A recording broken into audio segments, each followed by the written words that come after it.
ভাবি, কি হলো? এই গিফটটা সালমাকে দিয়ে দিও। কেনে? তুই বিয়ের দিন যাবো বললি যে? বিয়ের দিন দেওয়া কেমন লাগে? তাকে তুমি আজকে দিয়ে দিও। ঠিক আছে, কাল তুই সকাল সকাল চলে আসবি। ঠিক আছে ভাবি। কি রে, বিয়ের করে ঘরে একা একা বসি কেন? এমনি। কখন আসলি বোন? এই তো এক্ষুনি। ভাই কোথায়? ওই একটু আব্বার সাথে প্যান্ডেলের দিকে গেল। টনি আসেনি? না, ওর শরীরটা খারাপ তো, তাই আসতে পারেনি। এদালে, এটা তোর জন্য টনি পাঠিয়েছে।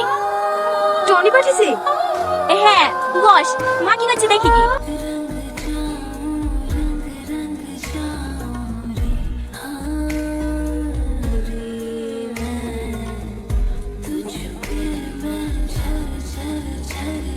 এই লাও, এটা তোমার জন্য। এইটা আমার জন্য। এরকম গিফট প্রেমিক প্রেমিকেরা দেয় গো।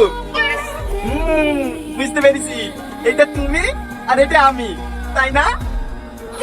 বুদ্ধু কোথাকার, চলো।